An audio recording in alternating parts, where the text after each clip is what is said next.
fito amby folo martsa 7 fito amby folo martsa 5 enambeny folo taona taty aoriana nandroso tokoa ve i Madagasikara. Falotaon'ny rano fisotro eto Antananarivo miteraka olana ara-pahasalamana sy fondany mbola fanampiny. Olana ara-tany Ivato natao hanampy vahoaka ny fanjakany ho irivora vao. Nanamarika ny 30 taona mahery ny arany asa amin'ny taona 2022 ity ny FUBFJKM sy ireo misionera tena tany Amerikana Dan Turk sy Elizabeth Turk. Fa ny pompivavahana lehibe no nentina nanamariana sy nanomezana fankasitrahana an'Andriamanitra noho izany fotoana lehibe izany tetsy amin'ny chapelle Philadelphie toeram-panomanana mpitandrina tetsy Ivato Omaly. Fanontaniana telo mivantana amin'ny kristiana araka ny voasoratra atao amin'ny boky ny tantara voalohany toko 210 ny andininy 2:30 sy 3:30 no notoriana sy nakana ny afatra nandritra izany dia ny hoe mahay midera ve isika, faly amin'ny mpanjakantsika ve isika, matoky an'Andriamanitra mpitsara ve isika. Isika mpanjakany zava-bary mba manao ny kompainy mahay midera ve isika. Fanontaniana oatra mora ery izany rehefa eritreretina tambony tilipitety. Fa tsy tena mora araka izany izy rehefa manana rehefa tena eritreretina eo amin'ny fiainana. Zero fotsiny kely piantsika tanaty ny fiangonana misy olona manana firana tsara ny trano fa tsy entiny ny firana maka tia fiangonana. Ny firana tsy entiny ny telefôna tsy entiny. Ny telefôna zany dia misy firana tokony zay. Ny firana dia mipetraka tsara ny trano dia manontany tena izy zao ny firana zany lasa izy rano any am-piangonana toy fa ny am-piangonana izy zaho tiny efa tsy metiny akory. Manontany zava-boary midera n'Andriamanitra tsika ve mahay midera. Ao anatin'ny fampomvavahana ilay manontolo za tsy miresaka ny amin'ny hira miteny eglizy zay mety miteny tsy fantatra afaka tsy mila izy indresaka hafa fa ny hira hay somatsara fa izy tsy mila somatsara piasa be votonanitra hoe mangina volamena ao anatin'ny fampomvavahana atson'Andriamanitra tsy heritreritra riavana malala ny zava-boary midera n'Andriamanitra mitetana ary izaho mpanjaka zava-boary ianao mpanjaka zava-boary mba ahoana. Rehefa niaraka tany Jerosalema Jesosy niantsokotsy ny ankizy nidera ny Jesosy masanga ny mpianatra masanga tesitra ny mpanao sy ny fariseo ampanginy ireo ahoana hoe Jesosy raha manginy ireo dia mivato ny antso mbola nivato koa ilay zava-boary miantsoantso rehefa tsy midera ny olona dia atao zany mifantany ampanginy hoy Jesosy raha manginy ireo dia mivato ny antsoantso fa amin'izao fotoana izao kosa soditsika tsy ndray no mangina dia mivato iray no anasa ny antsoantso fantana tokony eritreretra zany dia avana eo amin'ny fianam-piderasika. Efa ntaonany maro no tonga teto Madagasikara ireto misionera Amerikana ireto ary mahisy miteny fiteny malagasy. Anisan'ny tena nanamarika azy ireo ny fampianarana mivohy sy mampirisika ny kristiana amboly azo manoloana ny fampitehany tontolo iainana. Ankoatra ny tontolo iainana dia nisehatra tamin'ny fahazoana rano fisotro madio sy ny fahasalamana ihany koa ireto misionera ireto. Tsy navela nandalo fotsiny ity fotoana lehibe ity nomena mampahakasitrahana manokana izy ireo na raha ny fanomezana samihafa avy amin'ny fiangonana sy ireo mpiara-miasa amin'izy ireo hafa. Isan'ireo niarana ankalazan'Andriamanitra teto ny filoha teo aloha sady filoha mpanampy teo aloha teo anivon'ny FJKM Ravalomanana marika mivady. Takelaka ty ngamba tsy voatiana amin'ny fotoana fa fantatra fa voatianareo izy dia miraso tokoa.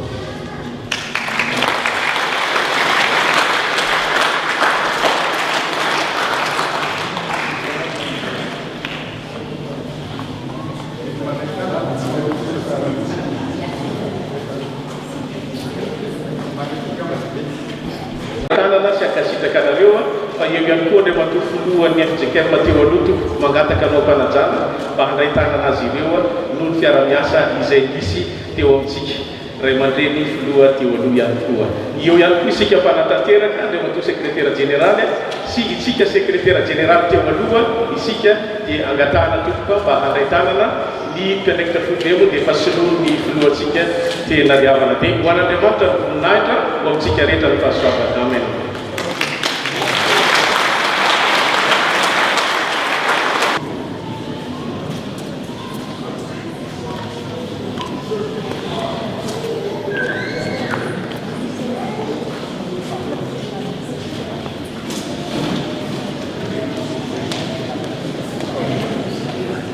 dia sorantsika Andriamanitra ray zanakavana masina tao anatin'ny fanondraisana. 9 taona katroka andro andry ny fametram-pialany ny filoha Ravalomanana marika teo amin'ny fitondrana any Madagasikara. fotoana nametrahan'ireo miaramilam-pioko ny fahefana ho eo ampelantanany ny mpitondra ankehitriny izay bentana Antananarivo tamin'izany fotoana ny fiainan'ny vahoaka malagasy. Fanontaniana mipetraka ho an'ny tsirairay amin'izao fotoana na ny tompon'andraikitry ny fametraha-pialany ny fitondrana tamin'izany fotoana na ny tompon'andraikitra ihany koa ny hoe nitondra any Madagasikara nakaiza ny fialany ny fitondrana Ravalomanana. Manao ahoana ny lafin'ny toe-karena sy ny sosialim-bahoaka 12 taona aty aoriana ho an'ny taona 2024. Fampanantenana tamin'izany ny hoe vary 500 ariary ny kapoka, menaka 520 ariary ny litatra, hopitaly manara-penitra maimaimpona sy ny maro hafa tsy voatanisa. Tsy nijanona teo fa nitoy hatramin'ny androany ireo fampanantenana natomboka tamin'ny taona 2020. Tamin'ny taona 2020 natevina izany fampanantenana izany ka tonga hatramin'ny hoe foanana ny antenemeran-olona ka anamboarana université ny volana tokana ho an'ity andrim-panjakana ity. Teo ny filazana fa tsy andray karama ny filoham-pirenena rehefa lany fa omena ny faritany eniny izany. Asina parikina ny EPP manerana any Madagasikara, bildinina mora manerana any Madagasikara, izany hoe 17 logement isan'andro. Tokony efa nisy bildinina izany nanomboka ny fotoana nanaovany ny fianianana. Raha ny totaly dia misa 5 logement isan-taona. Isan'ireo niteraka resabe ny fambolena coton de Tuléar, ny tramway izay tita hatramin'ny androany, ny lentika angamba ilay sambo nitondra azy. Manginy fotsiny ireo bus anarivo no efa ho tonga, ny omby asina pisy, ny omby vositra akanataranaka. Firy tamin'ireo fampanantenana anjatony maro nefa tanteraka ankehitriny, ary firy amin'ireo nefa ienan'ny vahoaka malagasy. Aiza hoaiza ny volan'ny fiaramanidina force 12 namidy tamin'izany fotoana, ary ina no fiantraikany tamin'ny fiainam-bahoaka amin'izao. Manao ahoana ny vidin'ny lavanilina izay nolazaina tamin'izany fotoana fa natao nitovy tamin'ny vidin'ny voatabia.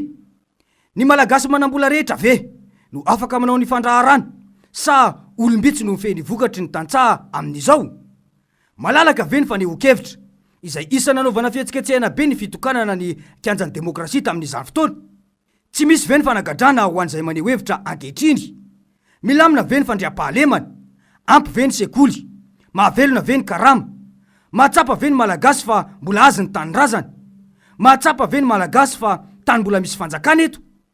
Fanontaniana apetraka ny mpanaraka andraram-pirenena ireo aty amin'ny taona 2024 izay nialany ny fitondrana Ravalomanana teo amin'ny fitantanana any Madagasikara.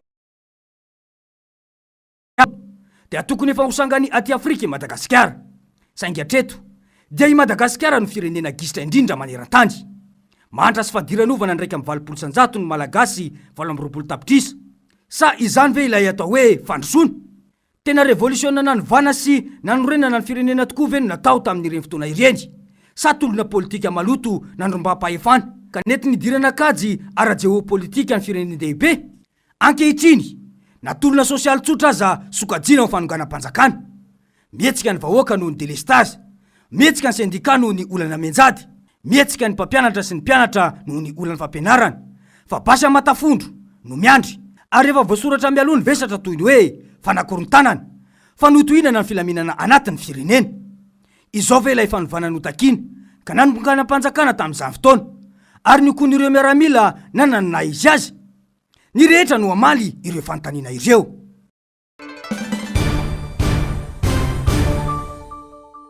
Ratsaivina ny tantara, telo volana nisy ny krizy politika teto amintsika dia natolotry ny filoha Ravalomanana marika ny direktoire militaire ny fahefana ho tombotsoam-pirenena ny 17 marsa 2020. Ho famahana izany krizy izany dia nisy ny dinika nataony FFKM teny amin'ny episkopa Antanimena. Fionanatrehan'ireo masoivo vahiny, isan'izany ny masoivo Amerikanina. Tonga teny Antanimena nefa ny andiany tafika avy etsy amin'ny Kapsat naka ankeriny ireo manamboninahitra nomena fahefana.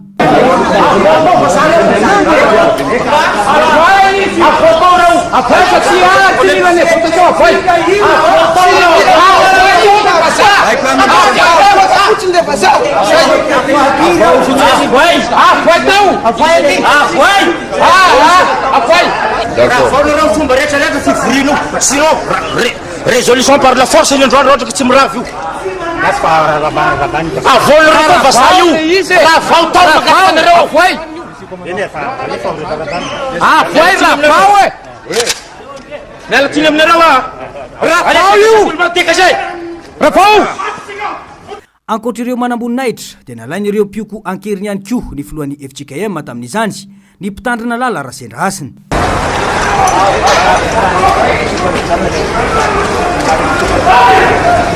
Arrêtez vendre celle-là. Véloire, ça, non, je te peux foutre. Attends, un temps, c'est là, arrêtez vendre, comme comme ça.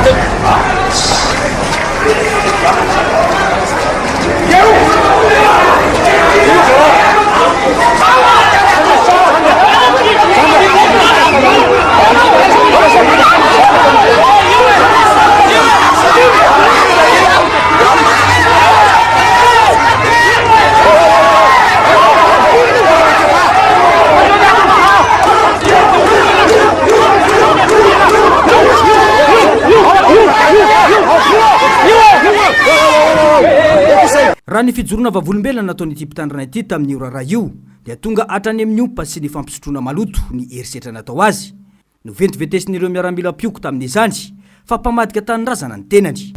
Ity zavatra manjo ny firenena malagasy ity zay tena mampalahelo tokoa amin'izao fotoana izao ohatrany tsy mahita lalaka ivoahany dia anisan'ny mahatonga an'izany ireny toe-javatra zay natao tamin'ny fiangonana mba tsy ilazako be loatra hoe atao tamin'ny olona izay voafidy, olona izay voatendry, olona izay voantson'Andriamanitra ho eo amin'ny andraikitra. Zay mantsy ny zava-doza amin'ilay izy satria Andriamanitra nge izay ny finoan'ny kristianina ary fampianarana ny soratra masina dia mamaly ny eloko ny ray amin'ny zanaka. Zay le zava-doza amin'ilay izy. Ka nefa na dia eo azy zany izy dia tsy mitahiry fahadezerana fa raha ohatra ny olona miala amin'izay mety ho faratsiny dia miova Andriamanitra ary zay Andriamanitra mpamindra fo ao an' Jesosy Kristy ary soa ihany fa misy an'izay. Kanefa matoantsika mbola tahaka zao dia veriko fa vokatry ny olona zay nanao ratsy tamin'izany fotoana izany ary tsy mety miaika pahabe maso ny faratsiana sy ny tsy mety zay nataony tamin'ny olona zay voantso, ny olona zay voatendry, ny olona zay voafidin'Andriamanitra teo amin'ny resaka fiangonana zany teo amin'ny fivavahana. Taorian'ny teny amin'ny episkopa dia niazo ny kapisaty sonerana ireo miaramilam-pioko nomena izy ireo ny ben'ny tanàn'Antananarivo izany tarika ny fihetsiketseham-bahoaka teny amin'ny kianjany 12 Mey ny fahefana natolotry ny direktoara militaire. Raha ny fanadiadiana dia toeran-kafa no efa voaomana anatanterahany FFKM ny fivorina tamin'ny andro ny 17 Marsa io. Saingy nisy mpikambana teo anivony FFKM malaza fa nafindra teny amin'ny episkopa Antanimena ilay fivorina. Fivorina mikatotrano no kasaina atao saingy inona raha andrehetra nahita iny ny zavatra nitranga.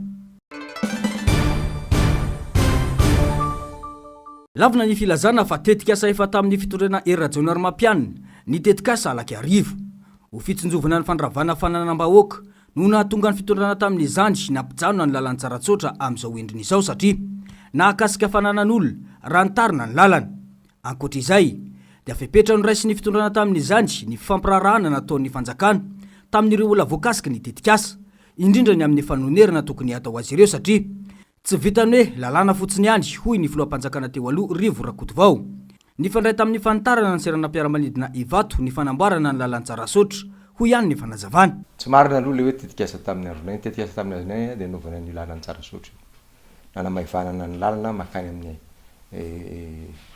Ivato aéroport narotona tamin'ireny andraisana francophonie ireny.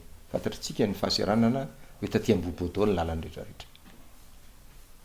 Tsy naheno nareo na indray mandeha ary hoe misy fikorotanana setrasetra oetinaive za ministra tamin'izany herintaona meloa dia efa nomanina zany zay vao natonga fitaovana teo hoe misy an'izao re olona tao miboroko ny olona lehibe ny fokotany lehibe ny ray aman-dreny sisa zao ny hevitry ny fanjakana ianareo ny sasasany aminareo tafiditra anatin'io inona no atao fampirarana voalohany natao daholo ny zavatra rehetra manara-dalàna amin'ny fotoana fepetra tokony ilana an'izany fa tsy taitaitra fotsiny akory dia mifampiraraha ary le mifampiraraha na tsy taniny ary io mampalahelo ane raha iteny averiko ny mandeha ny fanjakana zany a tena anatin'ny fahefany mihitsy mafahany manao expropriation indrindra fa tany mpanjakana marina zany fa ny fanjakana mitantan'olona olona ny tantananao fa tsy bozaka manahatra akory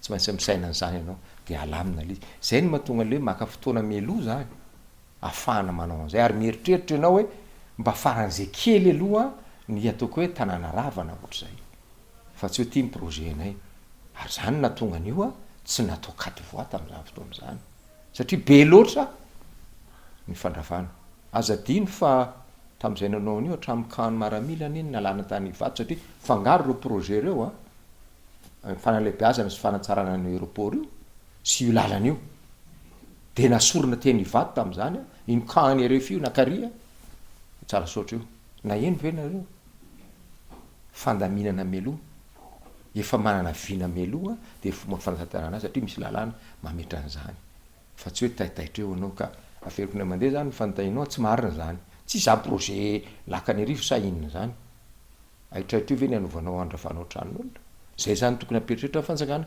tena utilité publique ve lalana anatsarana ny tanàna ve fifamoivozana ve sa atao fitsangatsanganana anapotehinao a vokatry ny atsemboan'ny olona zay ny fanjakana ry olona fanjakana tsy mitantana bozaka manahatra fa mitantana olona namolavola tetikasa maromaro ny fitondrana teo aloha mba ho fana maivanana ny fitohanana eto andrenivohitra isan'izany ny fanamboarana fiodinana lehibe sy ny fanamboaran-dalana vaovao teo amin'ny rond-point Ambohibao saingy noho ny fahitana fa tsy maintsy misy olona ho ravatrano sy fananana amin'ny fanatanterana izany dia natsahatra ireo tetikasa ireo averiko ndray mandeha nisy mihitsy a ny ataoko hoe ny anaovana échangeur teo amin'ny Ambohibao io tany amin'ny ronjato tranotany zany a manomboka amin'ny pharmacie no miala anaovana an'le rond-point échangeur fanatsanina fa tsy naheno nareo mandrakandroany fa zahay no mijery manao ny tombatombana am'le izy a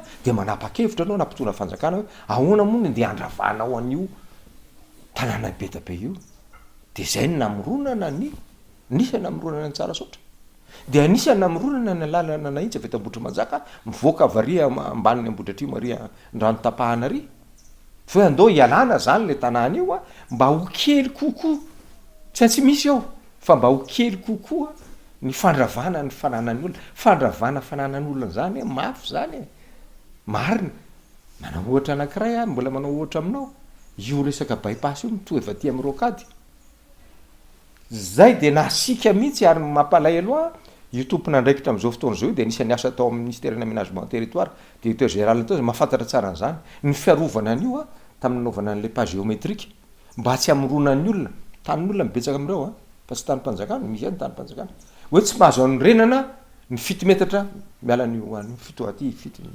ianao zao mandalo any amin'ny bypass de raha pitsanao de andravan'le an'olona ianao ihany manome mety tsy le ministre zay nanome azy any nanome fa tsy maintsy olona manana fahefana nanome fahafahndreo olona reo nanangana trano amoron-dalana eo trano be reo de raha pitsy reo ravanao zay le tsy manana vina mihitsy zany ianao ary zany nefa raha zany de fantatra hoe efa nomanina zany fa mbola tsy tonga moa ny fotoana ny vola anaovana an'le izy a fa tonga trany avy loha ilalana io ohatran'izany zany de nareo tsy naheno mihitsy tsy aheno mihitsy nareo raha tamin'izay nitondra no hoe fandravana manta fotsiny any zavatra ataon'ny olona na vita zavatra zay na vita barage tany ambanivohitra tany fa tsy aheno mihitsy ianao satria zay le fotoana fepetra nanamafetrany irakoto vaorivo fa mila fandiniana ny fandraisana fanapahan-kevitra rehefa mitondra firenena natao anatsara fiainam-bahoaka ny fanjakana sy ny mpitondra fa tsy hanao tsindry azo lena sy barofo rehefa nomena fahefana izany ho izy no antony nahatonga ny fitondrana teo aloha na vita asa maro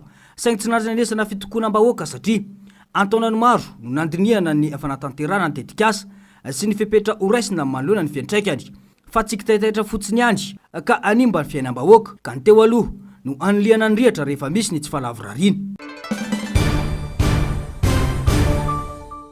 fa indrena ho an'ny tompona andraikitra ireny mifona ampabe maso na mamitra mpialana rehefa tsy mahafeny asany ka mamitondra faisana ny entiny amin'ny mahatany demokratika any Madagasikara ho nisy olombavam-bahoaka Fidèle Razarapiera tafahoatra loatra ny zava-misy malona tsy fandrimpalemana amin'ny sesy izay toa lasa tsy mahataitra intsonina ny mamon'olona sy mandatsaka ain'olona azy eto Madagasikara.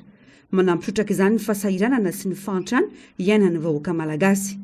Amiko manokana dia fijery tsotra mila mametra-pialana ny tompon'andraikitry ny fandrimpalemana eto Madagasikara. Tsy akanavaka zany na polisy na zandary na miaramila ny antony dia ny tena andraikitra voalohany ny fitandrona fandrimpalemana eto Madagasikara no tsy zarizary amin'izao fotoana izao. Everiko fa fahendreny zany ary amin'ny tany demokratika ohatran'ny Madagasikara dia fomba fanao ny toy izany ary filamatra ny toy ireny any ivelany any rehefa misy ny zavatra tsy voafehan'ny tompon'andraikitra dia na izy mitondra fialatsiny mahery vaika manoloana ny vahoaka malagasy noho ny tsy fahavitany asany na mitondra ny atao hoe fanehoam-pahendrena goavana dia ny fametra-pialana eo amin'ny toerana izay nanendrena azy. Saingy nofinofy moa zany ho antsika eto Madagasikara satria mamy ny toerana ary fi izany voninahitra sy aja ary ny tombontsoa manokana azo amin'ireny toerana na voatendry ireny dia tsy ho hita taratra mihitsy zany ary tsy ho hisy eto amintsika zany fa ny sasany ary mbola manao zay atafaverina azy eo amin'izany toerana zany rehefa misy ny fanoloana arapitra afakapitra. Eto kosa dia misintona ny sain'ny mpanendry na ny premier ministre lehibe ny gouvernement zay manao ny proposition na ny filohan'ny republika zay manao ny fanendrena mba tsy isiny ny famerenana n'ireo tompon'andraikitra ireo tsony eo amin'ny toerany ao arininy zao tranga miseho amina tsy fandrimpalemana eto Madagasikara zao ka tsy mbola hita indray isika vita ny remaniement dia mbola ireo ihany ny ao anatin'ny fitandrona ny fandrimpalemana no iverina eo anatin'izany departemanta tsirairay zany. Mandeha ny resaka fa misy amin'ireo olona voafonja ny voaka ny toeram-pisaziana no tompon'antoka ary mpametrikeloka ka mahavita manao fanafiana indray. Midika izany fa gaboraraka sy goragora ny resaka fitantanana ny fonja ka ilana fepetra matotra isorohany ny tranga miverimberina manimba ny fiarahamonina malagasy. Miopampana loatra ny fahasahiana tsy mataotody. Ambatona zaka amintsika amin'ny teny zao dia tena miorory rehefa alina ny andro. Everiko fa mahatsara mahapety raha ohatra ka anaovana dinika mafonja ho an'ny tompon'andraikitra tsy akanavaka ny mikasika ny tetsy fandrimpalemana eto Ambatona zaka ty satria henoko maleriva rehefa fampitafa tamin'ny mpanao gazety rehefa tao anatin'ny famangina ny namana Janot zay nidosina fahafatesany zahay dia hoe olona voafonja no mivoaka manao an'ilay asa ratsy dia avy eo miverina makandray ka tsy matahotra no hogadraina intsony. Dikan'izany misy goragora eo anivon'ny fitandrona ny fonja ty aminay ty Ambatona zaka. Andriamatoa ministra ny fitsarana. Ianareo tompon'andraikitra eo anivon'ny fiadidina ny fonja eto Madagasikara. Zany zavatra zany mila vava misy somotra. Raha ohatra ka zay ny olana ho anay ety dia mila mafisina ny fepetra raisiny amin'ny fivoahan'ny olona voafonja eto Ambatona zaka. Satria lasa miteraka tsy fandrimpalemana izy. Sanatria mivavaka misy aina fohy vokatry zany dia ifampiridarida eto tsika ao anatin'le raharaha. Ho anareo tompon'andraikitra mifonja raha ohatra ka noho ny tandrevaka ataonareo no amozana ny ainy ny vahoaka sy ny fananany fa efa mahery vaika be lay atao hoe fanafiana sy fanendahana eto amin'ity tanàna Ambatona zaka ty amin'izao fotoana izao dia manomboka miororo ny olona everiko mila fandraisana andraikitra zany. Tamin'ny farany herinandro teo fotsiny tranga mampiorokoditra maro no niseho ary saika namizana ain'olona ankoatra ilay zanaky ny ben'ny tanàna tao Bekily sady efa ben'ny tanàna teo aloha nisy namono tamin'ny fomba feno abibina. Zazavavy kely efa taona ihany koa no hita faty rehefa nalainy jolankely nanomboka ny valo martsa 2022 lasa teo. Noferen'ireo olon-dratsy famaky ihany koa ny raim-pianakaviana tao amin'ny tokantrano misy azy sy ny zokin'ilay zaza nandritra ny fakana-kely noho izazy io. Teny amin'ny pilaony retsy lavitry ny tanàna no nahitana ny razana izay efa ny lohany sisany hita ary tsy tao intsony ny masony sy ny lelany raha ny fampitamba avao. No heverin'ireo jiolafa variry ity zaza ity nefa tsy varira fa fotsy fiodirana sy garamaso raha ny fanamarian'ny fianakaviany. Efa ampelatana ny mpitandro filaminana moa ny raharaha. Saika hanao fisaorana ny vahoaka tao amin'ny komina Tanambao Tsirandrany, distrikany Bekily izay nalany azy ho ben'ny tanàna ny candidat lantontoerana no voatafika ny sabotsy vao maraina raha ny vaovao. Olona ampolomaro nitondra fitaovam-piadiana toy ny basy sy ny pilitra no nanafika ny tanàna nisy azy ireo avy dia nitifitra ka nafaty ny zanaky ny ben'ny tanàna izay efa ben'ny tanàna tao an-toerany teo aloha ihany koa. Efa nandeha ny resaka mialoha tranga io fa hisy fanakanana ny fametrahana ny samboadin'ny olom-boafidy io raha ny fanazavana. trano ampolony volany tapitisa ary ombo maro no lasany andian'olona nandrity fanafiana ny sio ny maraina ity tao tanambao tsy ranondrany mitaraina ny amin'ny tsy mbola nisina fandraisana ndraikitra manoloana izany kosa ny avy amin'ny fianakavian'ny voatafika raha ny fanamafisany ka anaovany antsoavo an'ireo manampahefana manandrify izany anao ny asany sy andrefepetra manoloana izany mahagaganay tsisy fanamborana tsisy inona nefa olona navandoza namon'olona nangalatra omby nandrodana trano nitondra vary efatra saky mbola nitondra vola efatra fito tapitrisa ariary koa dia izany indrindra no ijoroko eto mba manaitra anareo mpitondra fanjakana rehetrarehetra mba hijery anio raha io ankaiky fa tena manay izay fianakaviana raha ny vaovao miparitaka efa maro ny tranga fanafiana ataon'ireo andian'olona ireo tao amin'ny fokotany temanalo disadisa ra-piaramonina no nisy ary efa tamin'ny 422 no nisina olona maty novonoana tamin'ny fomba feno abibina kanefa mbola miriary ireo navandoza zao fataondreo hoe sy fatandreo zao fa ireo vogno mahery mifety tany ty zay hanan zao dravasa sena sarisambo sena bekily agnano andre bekily molaki lala hafa mba hita mba tisola zay nhombanay fagnarao fa tsy mahavany zay hanan zao sambory milala fa zahay eto fa tsy misy tanà hipetrahanay sasy ndre sena fa tsy hitanay fa tsy misy gn'olondrasy mpandrisiky ny andry zareo zay gn'olo mpandrisiky anireo tafika aby io amy raoko agn'omby mahavy fatinay hanany zao fa siza filohanareo mahavany anay etiky fa andre matoa manandily dray mahazo soa dray velisoro dray lambo zay zany mahavy tenenako amy gazety fa mila vonjena zay zahay ary olon'io mila mbo vonjenareo fa ny avy teto fanjaka dra nagnetanareo sy nahavany dra nipoly ny avy district Maly mahakasiky mba mifaty olon'io dra nipoly tsy nisy nanamby sy olonaby fa ireo ny avy teto fa lasa nizery dra avy nihery lasa nijery avy nihery ny fantatra olona reo no maty nandritra ity fanafiana ity ka io be nitanana teo aloha io izay zanaky ny be nitanana voalany ny iray ary avy amin'ireo nanafika ny iray andrasana ny toy ny rara fanaovana tsinitsinina sy takalinaina ny ponina ao atsimo ny fizirizirina ny anokafana ny orinasa basy toliary hoy ny fanamafisa ny filoha ny fikambanana mazoto izay sady zanaky ny faritra atsimo fanampitena ny moambadika saingy volany mamaiky avao ny tombotsombahoaka tsy vitan'olo tokana ny ady fa mila firaisankina ny rehetra hoy nambarany mila drala rozy mikarama rozy anatin'izany ka ndray zalahy aby miasa amin'io basy toliary ao ao rao haindrozy aby raha volaniko zao haindrozy raha io hahafatantsika eo hanimba raha maro miaraka hanimba fivelomatsika eo fe drala eo manahirana androzy io satria rozy anay miresaka amin'ny tegna o zay koa tao mila asa ka longotsika retika ao io sahira io tany eviety manao akory androantsika fa raha mila hany hoany fa misare haindrozy miasa ao reo raha io ho raty io ka manao zao ataoko hoe mitambatsy tinaniky ty dernier combat ady farany zany toy lafa resy io tsy raha tsy mipoly eo koa reo ka naniky toy mila mitambatsy zony vahoaka ny miaro ny taniny manoloana ny tsindry azo lena miatra aminy hoy ny fanazavana fampitsarana tanteraka ny fitrandrana ny takiny ka tokony anjaina amin'izany ireo malagasy tompotany ataontsika hoe misy tandroigny eto misy mahafaly eto fe ao agnatiny koa miady amin'ny basy toliary satria lafa mila fia iandriaky ireo iandriaky eny aviliny toliary ato raha eo ka lafa aviliny ato i sy nivezo avao ro mihinagna azy fa ndra ny mahafaly ndra gn'atandroy ndra io ny mihina fia io iaby antsika iaby io ka arofotsika ndra io an-tabo io tsika sakamotsika basy toliary eo fa kaiketsika ary tsika tsy manaiky io droitsika raha eo fe le olo mpila vola reo mpitondra sy ny karazany reo mieritseritsy hoe drala ho hanindrozy io tsy afaka mikofoky rozy fe tsy saky loza boaky teny zay fa droanareo zay ijoro ary tsy anaiky lembenany ireo mponina voakasika ity fitrandrana ity raha ny fanamafisana izy ireo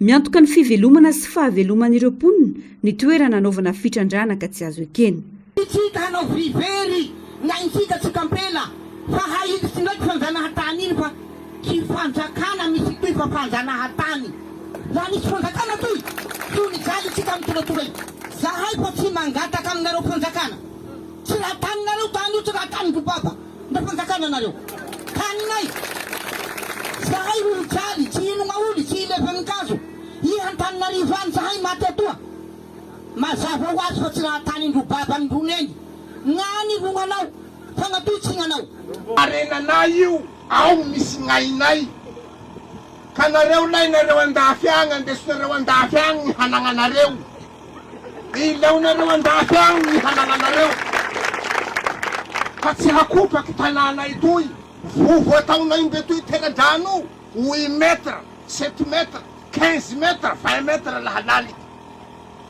fa mitsororoky ny rano zay amboniny zay eo ko mamonjy an'olo afaky eo ko la minondrano rahay ka nareo la hanao hoe lafa 80 metre magnambany any aia gny hiaignanay fa ndra rano agnatin'ny vovonay areo ijotso hamonjy 80 metre eo any fa vonona avao koa zahay laha ohatsy ka pare rozy rahay koa vonona zay aitsika ohatsy ka zay kominy abiaby raha vavy abiaby io rahay tsy raha tahotry zao lela hanao koa lela hodiga vosina io rahay tsy raha tahotry zao fa mohitatsika avao ny hieblatevandrosa io eo hametrahano zao de ho hitatsika eo nisy mony fionana teo amin'ireo mponina voakasika ny herinandro teo ka namotsopotseran'izy ireo ny marary azy entina nairana ny mpitondra fanjakanina izy ireo izay tomponantoka voalohany amin'ny zava-doza mety azo ny mponina amin'ny fisokafany mbazy toly ary araka nefa na mafisiny solombavam-bahoaka no sady filoha-lefitra eo anivony antenimera-pirenena sy teny irandriana solony aiko.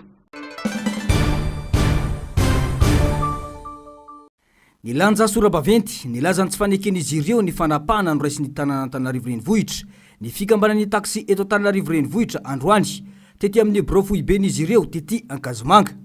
Fanapahana milaza fa vola mitentina 5,3 ariary isan-taona ny vola aloha eo anivon'ny komina Antananarivo renivohitra. Vonana lisansy io raha ny fanazavana. Efa nisy mifanarahana nataon'ny FTIR tamin'ny ben'ny tanàna teo aloha fa isaky ny 3 taona no andoavana izany. 5 no laviny izany ary dia izao lazaina fa ho atao isan-taona izao. Nefa sahirana ihany no poretina eto amintsika hoy ny fanazavana. Hatramin'izay zany lisansa zany taminay taxi firy taona no anay taxi tsy zany hoe andoavam-bola isan-taona zany sy ovana isan-taona zany.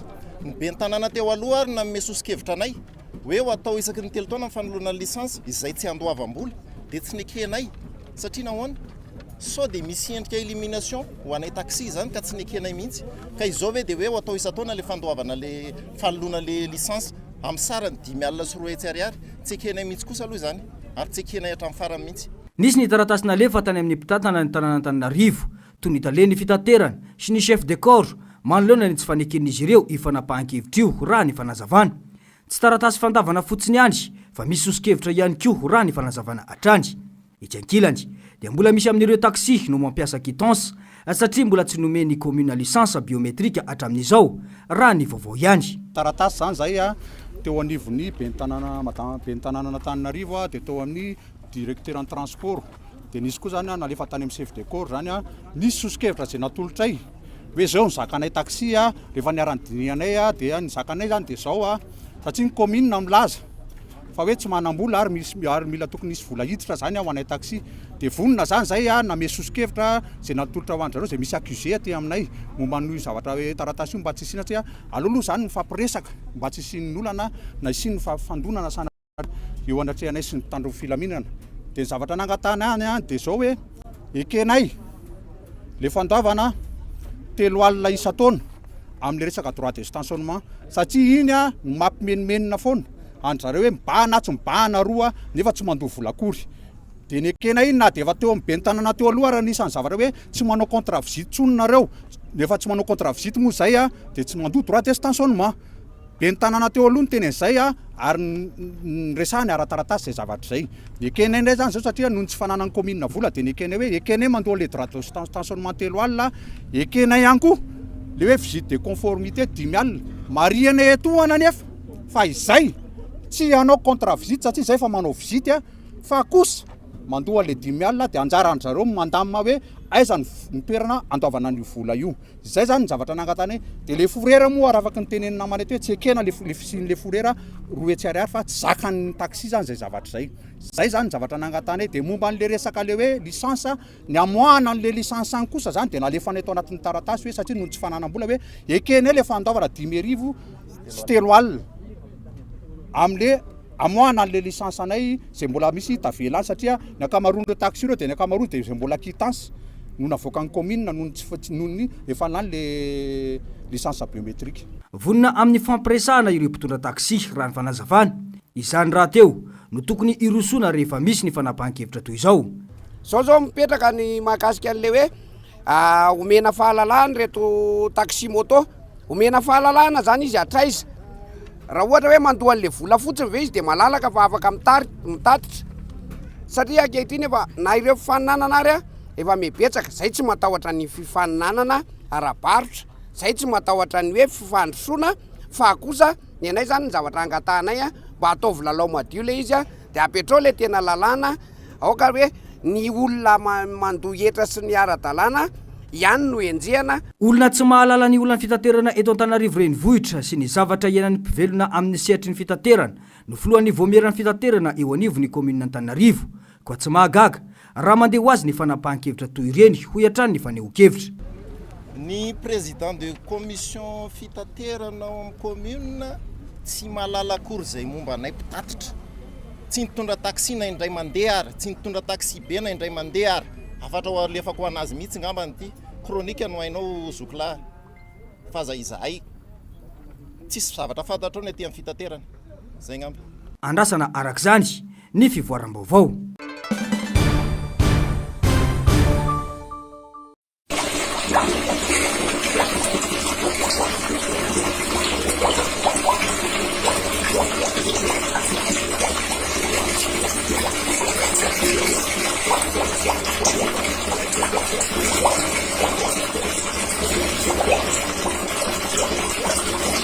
Maloto ny rano fisotro eto Antananarivo renivohitra raha ny zava-misy jerena. Arak'izany dia sarotra ho antsika eto Madagasikara ny fahazoana rano fisotro madio ary tsy fantatra mazava izay tena antony mahatonga izany raha ny fanadihadiana natao. Maloto le rano eto an-drenivohitra. Rehefa macaroni zay satria isan'andro zay macaroni any foana zay isan'andro dia mandry ao ambanin'le bidon fa tena maloto misy le rano. Mavomavo saiko maninonino reny tsy azo sotroina sotro izao misy zany le rano jirama. Maloto ny faran'le izy rehefa amin'ny farany ohatra hoe mandralaka ao anaty sio dia maloto ny faran'le rano. Ny rano aloha zany aty mavomavo be sady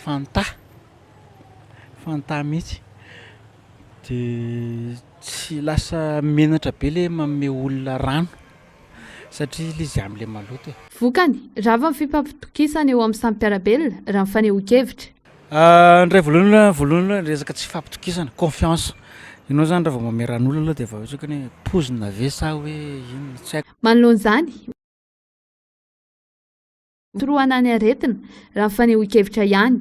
Mitarika fandaniana betsaka ao an-tokantrano anefa izany satria na manampy ny arina fandrehitra na ny entona fandrehitra na koa ny herinaratra ampiasa. Mampiasa siro.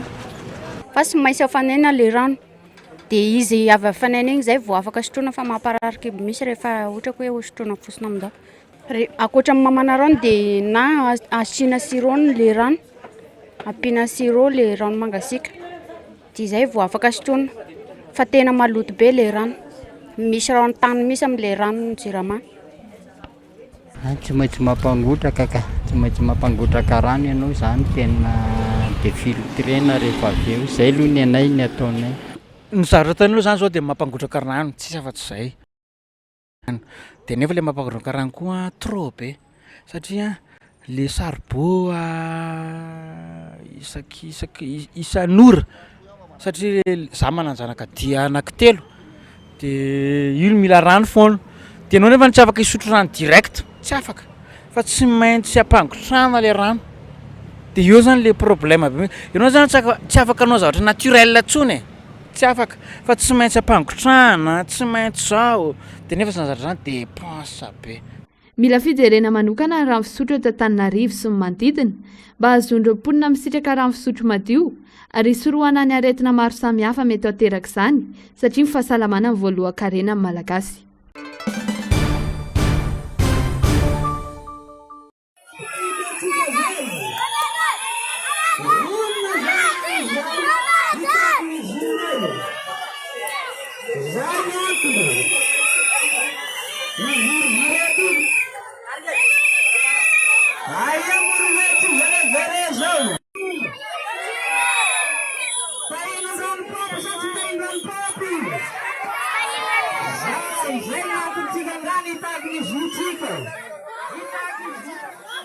Nanao hetsika fanairana ireo mponina amin'ny distrika ny Morombe manoloana ny tsy fisitrahana jiro avy amin'ny orinasa Jirama. Mananika ny efa-bolana izao tsy nisy izay naratra izay ary tsy zarizary ihany koa ny fisitrahana rano ireo mponina.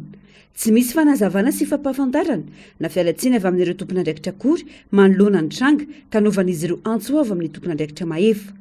Isan'ireo nitondra takatra tamin'ny fandalovan'ny Rivodoza ny distrika ny Morombe. Manahiry ireo mponina fa anamafy ny fahavoazana miatra amin'ireo mponina ny tsy fisitrahana rano fisotro madio araka ny tokony ho izy. Ndeto vahoaka ny Morombe mijaly mikaikaiky efa bolana maro tsy mahita hazavana tsisy jiro ny eo Jirama tsy misy rano fisotro madio vo tsy ela akory zahay nandalo Rivodoza indroany fanesy misotro rano maloto zahay atahoranay ny rano maloto mivala ny anakinay marary ny hopitaly tsabonanay tsy misy jiro misy zazao marary mila oksizena tsy misy jiro andefasana an'izany aparay zany mijaly ao zahay zao nahita maso azy mba tongava lenareo mba enoy ny talaonay vahoakanareo omeo groupe vaovao zahay ampandeha maharitra an'io Jirama io.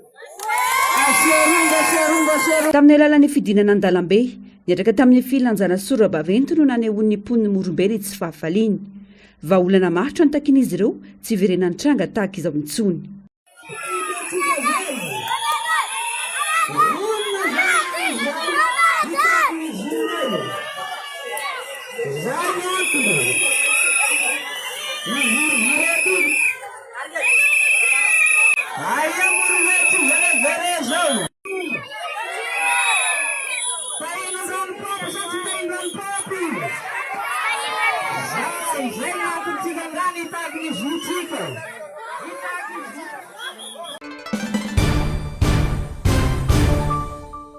Namela takatra goavana tany amin'ny tapany atsimon'ny nosy ilay Rivodoza Jude nandalo tao amin'ny faran'ny herinandro teo. Raha nitatitra avy amin'ny BNGRC omaly, olona raina moniainy tao amin'ny fokotany Ankilma Faitriba, komina sy distrika n'Ambovombe, vokatry ny fandalovan'ny Rivodoza. Olona 770 no trabona avy amin'ny tokatrano miisa 523. Tao ampany andrefana ny 700 amin'ireo, tao toliara voalohany ny 327, tao toliara faharoa ny 527 ary tao benenitra ny 120. Olona 707 kosa tsy maintsy nafindra toerana vokatry ny fiakaran'ny rano amin'ny toeram-ponenany. Nahatratra 770 ireo trano dibo-drano ary 370 ny simba raha mitotaly 470 kosa ireo trano potika noho ny rivo mahery. Efa nanalavitra ny amorontsirak'i Madagasikara ho malimaraina ity Rivodoza ity ka tsy misy ahina amin'ny toetrandro eto Madagasikara intsony raha ny fampitambavoan'ny meteo. Miverina amin'ny laoniny araka izany ny fiainana andavanandro nanomboka androany raha ny fampahafantarana avy amin'ny prefektora ny Toliara izay nandray fepetra maro nandritra ny fandalovan'ny Rivodoza iny. Miverina mianatra ny mpianatra rehefa natony ny zoma teo. Miasa ihany koa ny mpiasa rehetra ary miverina amin'ny laoniny fitaterana tanety. Mbola voarara kosa ny fivoanan-dranomasina ho fiarovana ny an'ireo mpiandrika. Tsy hisy tranga mahery vaika mety iseho amin'ity herinandro ity raha ny vinavina ny teknisiany eo anivon'ny sampana mpamantatra ny toetry ny andro. Tsy ho drivotra avy any Atsimo-Atsinanana no andrafitra ny andro amin'ny ankabeny, tsy ho marim-potitra izany amin'ny ilany avaratra. Ivangongo, any amin'ny ilany avaratra andrefana sy afovoan'andrefana ny orana tandrifin-drahona amin'ny tsy herinandro ity raha ny fanazavana ka hitatra ny amin'ny afovoan-tany ny farany herinandro. Vinavinaina isorana malefaka ihany koa ny amin'ny ilany avaratra Atsinanana sy ny afovoan-Atsinanan'ny nosy. Andrahoana amin'ny tsitokotoko na hibalika ny masoandro ny kafa. izy fidinana misongadina ny mari-panambony any amin'ny ilana tsinana ny avodany any amin'ny fisasany vim-potoana. Velolomanga i Madagasikara nodimandry androany teo amin'ny 70 taona ny Monique Andreas Esovelomandroso mpikambana ao amin'ny filan-kevi-pitantana ny maribonay Pirenena ho an'ny faritany ny Toliara. Ankoatr'izay, andraikitra maro no efa nosahan'ny Monique Andreas teto amin'ny firenena, efa sekretera jeneraly ny Vomera ny ranomasimbe Indiana na ny CEO ny tenany ny taona 4 ka hatramin'ny taona 9. Isan'andray anjara mavitrika tamin'ny tontolon'ny politika, indrindra ny fampiroboroboana ny sehatry ny vehivavy sy ny miralenta i Monique Esovelomandroso. Profon'izany mafilohan'ny vehivavy mpisehatra politika azy eto amin'ny ranomasimbe Indiana. Marobe arak'izany ireo andraikitra ny sahaniny tamin'ny fampindrosoana Madagasikara. Isan'izany, ny tetikasa décentralisation pour le développement de Madagascar, ny taona 7 ka hatramin'ny taona 2000. Ny tenany, izay isan'ny mpandray anjara mavitrika tamin'io tetikasa io, niaraka tamin'ny FES Madagasikara. Nanamarika ny tantara teo amin'ny tontolon'ny politika sy ny fampandrosoana ny Madagasikara arak'izany i Monique Andreas Esovelomandroso. Ny fianakaviambeny MPS dia miarahory amin'ny fianakaviany amin'izao fahalasanany izao. Etsika maro no entina manamarika ny famaranana ny Jobily ho fisotronronono ny zanana ny asa mahapastora ny Dr Rabaromanana Hery-Mandimby Mivady eo anivon'ny fiangonana Luterana Malagasy. Manomboka androany ny konferansa ho an'ny fianakaviana aritra 5 andro izany. Ireo fianakaviana protestanta vavolombelon'ny famonjen'ny Kristy no isantaran'ny mpitandrina rakotana valona maholy izany androany. Nilanjan'ny fianakaviana teo amin'ny tontolo jiosy arak'izay voalazan'ny testameta vaovao kosa no ozarany Dr Rafaelmanana Jean de Dieu avy ao amin'ny salta rampitso talata. Fa isan'ny ampiavaka ny konferansa ho atao mandritra ity herinandro ity ny fampianarana hoentin'ny mpitandrina Irako Andriamasoami filohan'ny fiangonana FJKM ny alarobia ho avy izao izay fototra amin'ny tokantrano kristianina mitaizan'ny tanorany olombanona. Ny alarobia dia ny ray aman-dreny Dr Irako Andriamasoami filohan'ny FJKM indray no tonga ato amin'ny 67 hektara izay ampianatra momba ny hoe fianakaviana manomana tanora vonona tanora vanona ho an'ny fiangonana ho an'ny firenena. Ary izany ray aman-dreny Dr Irako Andriamasoami izany fantatry ny rehetra fa mpampianatra izany amin'ny alarobia amin'ny 5 ora indray ny azy ato amin'ny fiangonana. Ny alakamisy dia tsy miala lavitra eo ihany fa ny filohan'ny fiangonana Luterana Malagasy indray ny Dr Rakotozavideny no ampianatra ny hoe fianakaviana manomana ny tanorany koa amin'ny fahaiza-mitarika, haitarika, misiolojia. Zany hoe mba hivoaka avy any anatin'ireny fianakaviana kristianina ireny ny ho avy amin'ity firenen'ity koa rampitso. Dr Rakotozavideny no ampianatra an'izany ny alakamisy. Ary ny zoma mamarana azy dia ny mon-père Randriamiarintso Thierry Germain filohan'ny Profibe FFKM mpampianatra eny amin'ny CM, mpampianatra mamolavola an'ireny mon-père pretra sy naman'ireny tena mpampianatra izy fa saingy ny fampianarana entiny dia ny hoe ahoana ny fiatrihan'ny kristianina ny amin'ny atao hoe fananahana, ahoana ny toe-tsain'ny kristianina miatrika an'izany atao hoe lahy sy vavy izany. Mon-père izy fa tena ao amin'ny fahaizany ny fampianarana momba an'izany rehetrarehetra zany. Zay zany latsinainy talata larobia lakamisy zoma isaky ny amin'ny 5 ora hariva manasa anao. Ny alahady kosa manomboka amin'ny 10 ora maraina no fotoana lehibe ho an'ny famaranana ny taonjobily. Fotoana iaraha-miombom-bavaka ho fisaorana an'Andriamanitra. Miroso ny asa famitana ny atsangam-baton'ny jobily. Saingy any an-tanana atrany ny mpianakavy ny finoana iara-isalahy amin'ny fanamafisana ny anatanterana izany raha ny fanazavana atrany. Fa ny tena fotoana lehibe dia ny alahady 20 mars. Eto aho zany dia saha milaza amintsika ny hoe raha ho avy ianao amin'ny fanatrehana ny jobily ka hitondra ny anjara briky dia efa lasa le izy. Raha hitondra ianao anjara ciment dia efa lasa le izy. Ny anjara vato dia efa lasa le izy satria efa mijoro ao zany le trano zao. Efa trano no ao. Fa ny tsy misy ao anatiny ao dia ny rehetra.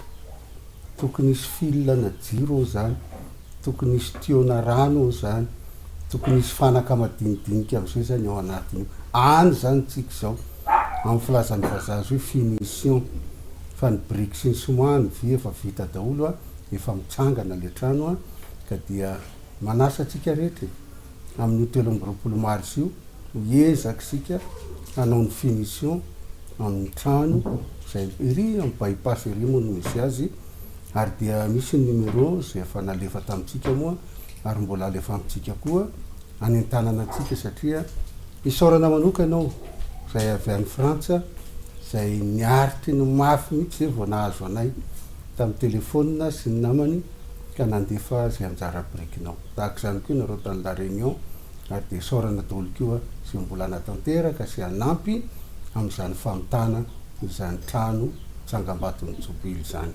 Fa ny fahasoavan'Andriamanitra no natoy izao ary tsy ho foana ny fahasoavany ato aminy.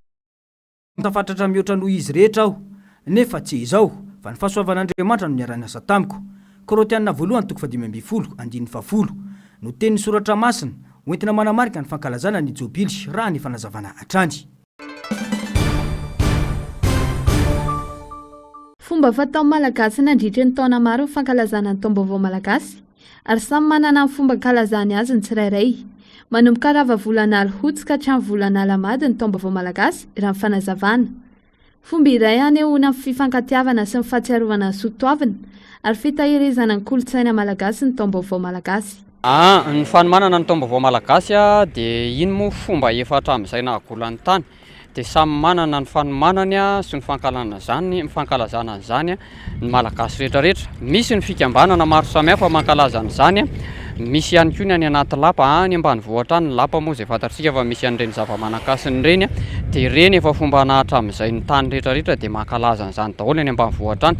Ny taom-baovao malagasy zany tsy hoe fomba vao noforonina na hoe fomba vao natao fa efa fomba hatramin'izay natany tany, zany hoe tadidy vava mihitsy sady lova-tsofina vakoka ny taom-baovao malagasy dia mankalaza sy mandimbitsika ty arina. Ilaina ny fidiovana amin'ny zavaboary mialohan'ny hahatongavan'ny andron'ny taom-baovao malagasy satria manana ny heriny sy ny asiny avokoa ny zavaboary rehetra ho hatrany ity mpahay fomba malagasy ity. Misy ny fidiovana ara-boajanahary. Ny tany moa efa midio amin'ny alalan'ny orana, amin'ny alalan'ny varatra sy maro samihafa fa ny olombelona zany mba midio amin'ny zava-maniry ohatra hoe misy zava-maniry atao hoe soritana.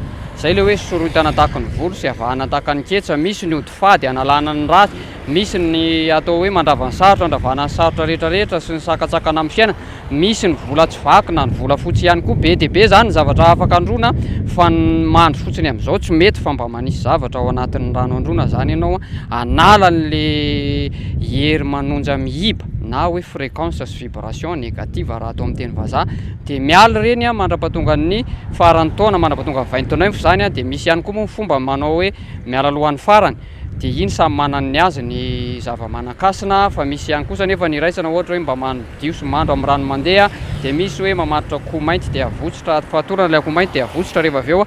Misy fomba hafa ihany koa samy manana ny azy satria samy manana ny asiny sy ny santataniny samy manana ny zava-manakasina loloaviny. Eo anelanelan'ny volana Martsa sy Aprily eo moa ny tena ankalazana ny taom-baovao raha ho amin'ity taon'ity ary maro ny fomba atao anatin'izany raha ny fanamafisana. Fa isaky ny tsinam-bolana Alamady zany hoe io eo akaikin'ny Marsa sy Avrily eo foana amin'ny totony io tsinam-bolana Alamady io. Kitana sy volana sy masoandro zany mitondra an'io fa tsisy hoe safidiana le daty dia amin'ity zao tsinana ny 30 mars ny volana zany hoe 29 zany ny faran'ny taona dia amin'io tsinana ny volana dia io zany ny atao hoe taona vaovao malagasy, hanombohana ny soa, hanombonana ny tsara dia mba misorona indray tsika. Iny zany le manao hoe vary amin'ny tondraha tantely mba ho to tanteraka ely ny fikasana tsara rehetrarehetra, indrindraindrindra manao ronono satria ronono ny fototry ny fahavelomana, manao vary soa mba ho soso tsara rehefa maraina zany ny andro dia manao vary sosotsika. Misy manao hany-pitoloha, misy manao tsaramaso fanangakena mba hananganana ny soa, hananganana ny tsara, misy mitendry valisy, mitendry angorodao any anaty lapa mandindy eo hitadiavana fahasoavana. Manamarika ny taom-baovao ny malagasy isa-taona ary heverina fa mitondra fahasoavana sy fanambinana ho an'ny tany sy ny firenena ny fanaovana izany.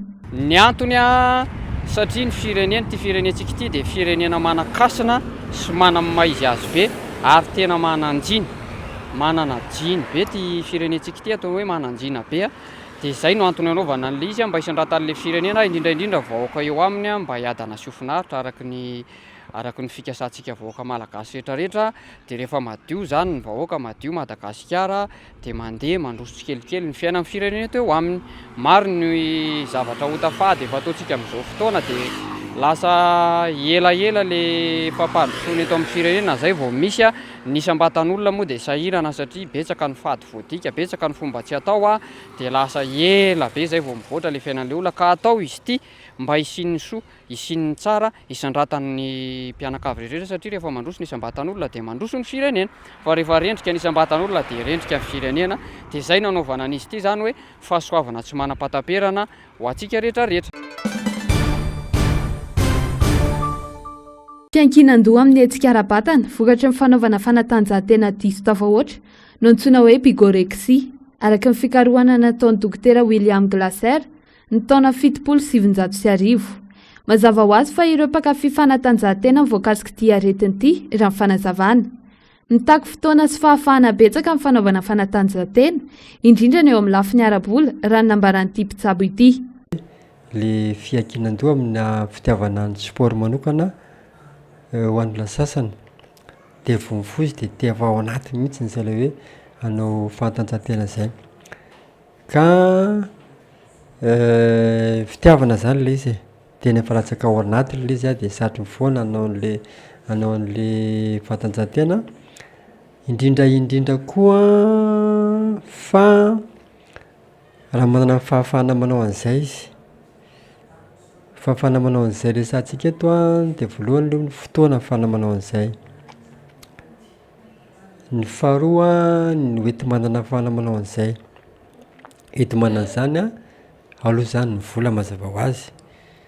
Izay vola moa zany ny ahafahana mividy ny sakafo. Marina fa ilain'ny vatana amin'ny fanaovana fanatanjahantena saingy mitako fandanjalanjana betsaka satria mety hampidi-doza tsy fahaizana mifehy izany raha ny fanazavana hatrany. Ny vokatry ny fitiavana loatra n'izay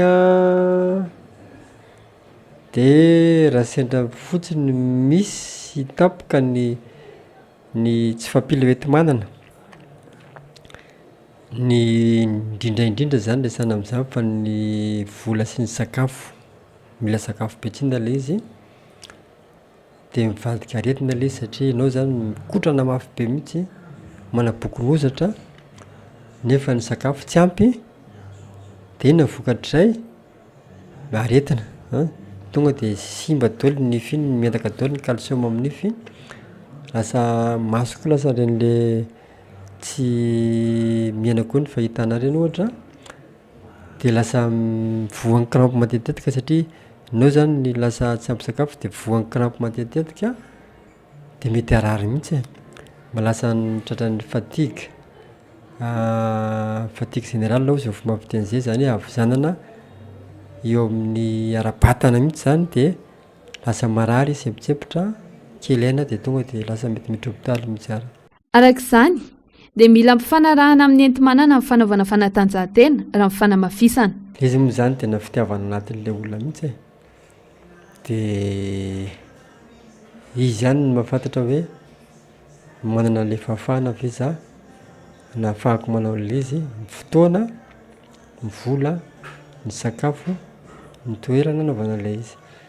Dia rehefa anatin'ny fitiavan'izay moa ilay olona sarotra miteny azy hoe hainao na hajanao an'io fa izy zany no mandanjalanja ny mampety sy ny tsy mampety azy. Tokony ho lanjalanjaina araka izany ny fanatanjahantena atao isan'andro ary ilaina ny fihinanana sakafo ara-pahasalamana mba ahafahana mampifanaraka amin'ny filàna takiany vatana. Foto-drafitra sapotika sy simba, tranon-drava ary fiara mivadika eraky ny lalana, ireo no sarita atao amin'ny faritra Avony sy atsimon'ny Etazonia ny farany herinandro teo, vokatry ny tafio-drivotra mahery vaika nandravarava tany an-toerana. Olona ampolona ratra, farafakeliny 13 ireo namony aindy. I Missouri no tena avomafy, ndisy matoromby 10 raha nitatitry ny manam-pahefana tany an-toerana. Olona valo kosa namony aindy Taokano, vokatry ny fifandonan'ny fiara maro, vokatry ity tafio-drivotra mahery ity. Tsy vitsy ireo naratra sy namony aindy tao Arkansas sy Texas. trano manodidina ny 5 alina sy 2 hetsy tsy afaka nisitraka ezina rahatra nanomboka ny sabotsy teo. Mbola mitokosa ny asa fanarenana sy ny fikarohana ireo mety ho tradoza.